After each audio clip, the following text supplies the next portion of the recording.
اللہم صلی علی محمد وآل محمد وعجل فرج آل محمد۔ السلام علیکم تمام مومنین و سامعین و ناظرین۔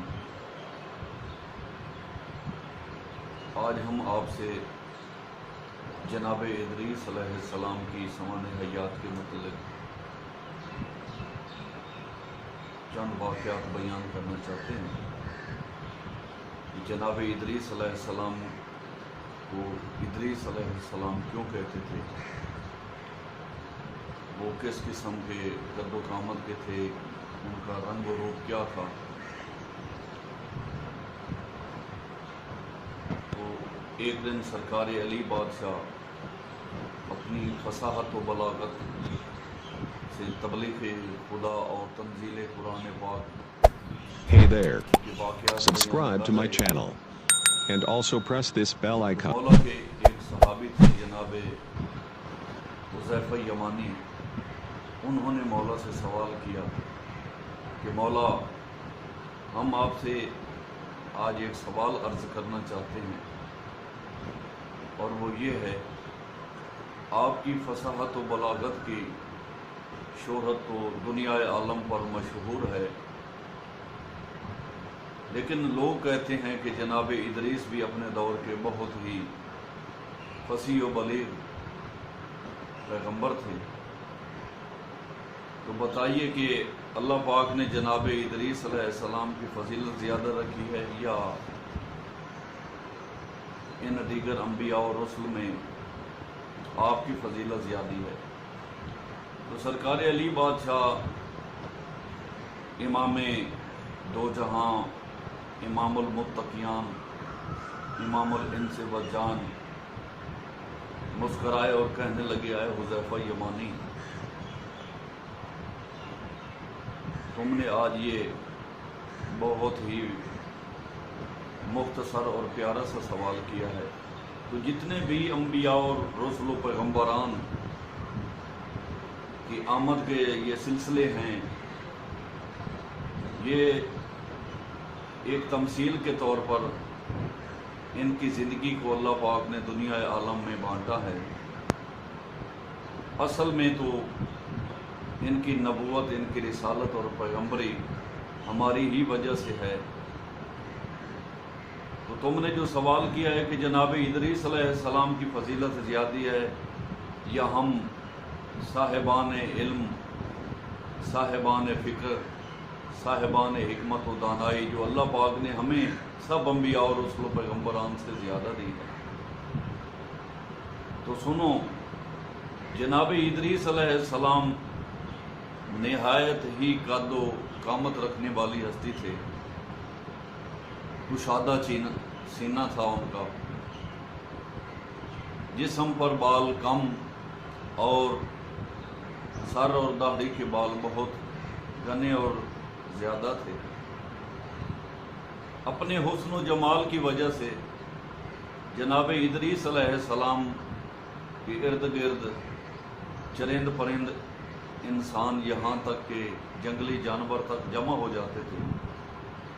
اور جب وہ اپنی فصاحت و بلاغت سے لوگوں کو اس مالک کائنات کی تبلیغ کرتے تو ان کے سخن و لطیف مزاجی سے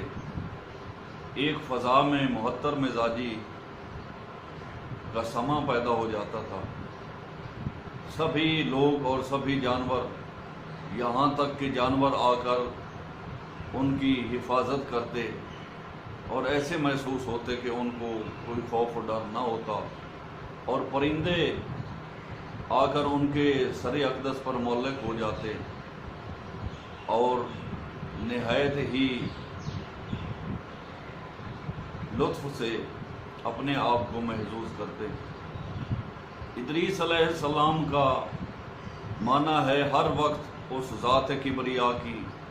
ثنا کرنا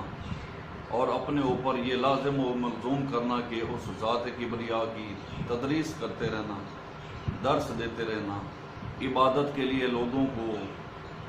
دعوت دینا اور مشغول عبادت خود بھی رہنا اور لوگوں کو بھی اس ذات کبریا کی عبادت میں مشغول رکھنا۔ اسی لیے ان کو ادریس کہتے ہیں، کیونکہ وہ ہر وقت درس دیتے رہتے تھے۔ لوگوں کو جمع کر کے کہنا کہ اے بندگان خدا، اس ذات کبریا کی ناشکریائی مت کرو جس نے تمہیں نعمت ہائے دنیا و آخرت اور پھر جنت جیسا ایک عظیم اجر جزیل عطا کیا ہے، تو اس کی نافرمانی مت کرو۔ اور لوگوں کو کہتے کہ آؤ دیکھو کہ یہ چاند، یہ سورج، یہ ستارے، یہ بادل، یہ آسمان و زمین اور یہ بارش کا برسنا، یہ تمہارے لیے ایک دنائی و فکر کی بات ہے۔ آؤ دیکھو کہ یہ سورج کا طلوع ہونا اور غروب ہو جانا اپنے ٹائم پر، یہ اس کی عبادت ہے۔ تو کس طرح وہ خاموشی سے اپنی عبادت کو سر انجام دے رہا ہے، اور تم لوگ لڑتے جھگڑتے اور فتنہ و فساد برپا کرتے رہتے ہو، اور اس کی اس زمین کو لوگوں کے لیے تنگ کر دیا ہے۔ تو سرکار ادریس علیہ السلام کی اس فصاحت و بلاغت سے بھری ہوئی دعوت تبلیغ کو سنتے وقت چند لوگ سرکار کی طرف رجوع کیا، جن کی تعداد شروع میں 7 تھی، پھر کہتے ہیں 10 ہوئی، پھر 100 ہوئی،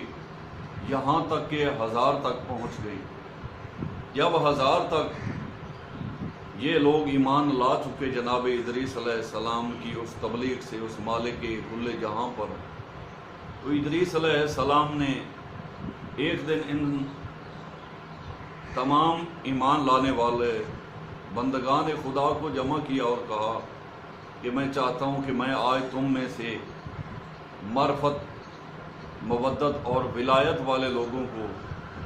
علیحدہ کروں۔ تو سرکار ادریس علیہ السلام نے ان 1000 میں سے پہلے 700، پھر 70 اور یہاں تک کہ 7 لوگوں کو علیحدہ کیا، اور پھر کہا کہ اے دوست داران انبیاء اور رسل و پیغمبران، اے ولایت رکھنے والے میرے ہم نشین، میرے ہم نوا اور محبوب کبریا کی عبادت کرنے والے لوگوں، آؤ ہم آج دعا مانگتے ہیں۔ تو جناب ادریس علیہ السلام نے ان 7 لوگوں سمیت زمین پر ہاتھ رکھ کر دعا طلب کرنی شروع کی، لیکن کوئی نشانی ظاہر نہ ہوئی، اور اس دعا میں یہ کلمات تھے کہ پروردگارا، ہمیں اپنی عبادت کے سلیقے اور طریقے سے مزید سرفراز و فیض یاب کر، اور ہمیں وہ سلسلہ بتا کہ جو سلسلہ صراط مستقیم ہے، کہ ہم تیری صراط مستقیم پر چلتے ہوئے ایسی عبادت کریں کہ تو ہم سے نازاں، تو ہم پر فخر و مباحات کر۔ تو کوئی نشانی ظاہر نہ ہوئی۔ تو جناب ادریس علیہ السلام نے کہا کہ اے بندگان خدا، اب تم آسمان کی طرف ہاتھ اٹھاؤ۔ تو وہ 7 آدمی جناب ادریس علیہ السلام سمیت انہوں نے دعا مانگی، تو مالک کائنات نے ان کی طرف وحی کی اور فرمایا کہ اے ادریس، تم صالح بندوں میں سے ہو، اور تم میرے صبر اور شکر کرنے والے بندوں میں سے ہو، اور تمہاری عبادت میں سچائی ہے، اور تمہاری عبادت میں معرفت ہے۔ میں تجھ پر اپنے لطف و کرم، فضل و کرم اور عنایات و انعامات کا نزول کروں گا۔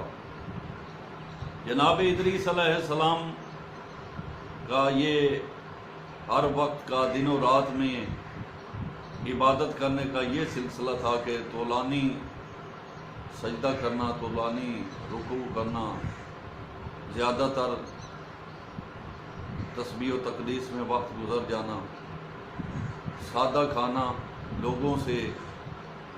گوشہ نشینی، علیحدگی اختیار کرتے رہنا، لباس بالکل سادہ پہننا، یہاں تک کہ روایات میں ملتا ہے کہ بالوں کا بنا ہوا لباس جو جسم کو کافی تکلیف دیتا تھا، کہ میرے مالک کو خوش کرنے میں اپنے اس جسم کو تکلیف دوں کہ وہ یہ نہ کہے کہ ادریس خواہشات نفسانی میں گر گیا ہے۔ تو سرکار ادریس علیہ السلام کو مالک کائنات نے آسمان پر اٹھا لیا، اور ان کے اٹھانے کے بعد جو لوگ ان پر ایمان لائے تھے وہ اپنے ایمان سے اپنے دامن کو خالی کر بیٹھے، کافر ہو گئے، مشرک ہو گئے، اور لوگوں کو تنگ کرنے لگے، قتال عام کرنے لگے، یہاں تک کہ جناب نوح علیہ السلام کی ظاہری حیات نبوی کا آغاز ہوا، اور یہ لوگ بھی ان لوگوں میں تھے جو طوفان نوح میں گر کر ہلاک ہو گئے۔ تو مالک کائنات ہمیں ان انبیاء اور رسل و پیغمبران اور اپنے بزرگان دین خصوصاً جتنے بھی یہ اولیاء، فقراء، اصفیاء اور انبیاء اور رسل و پیغمبران کی بزرگی ان کو حاصل ہوئی ہے، وہ محمد و آل محمد کے ولایت کے عہد و پیمان سے ہوئی ہے۔ تو ہمیں بھی اس عالم ارواح و عالم زر کے عہد و پیمان پر ثابت قدم رہنے کی مالک کائنات توفیق عطا فرمائے، اور ہمیں ایک سچا محمد و آل محمد کی معرفت ہو، ان کی ذات بابرکت کی غلامی کی توفیق عطا فرمائے۔ اپنا خیال رکھیں، اور ہمارے ان چھوٹے چھوٹے ٹاپک سے جن میں علمی مواخذہ ہے، اور آپ کو محسوس ہوگا کہ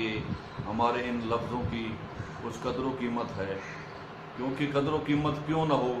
کہ ہم جو بھی آپ کو بیان کر رہے ہیں وہ قرآن و حدیث سے ہے، اور محمد و آل محمد کی ذات بابرکت کے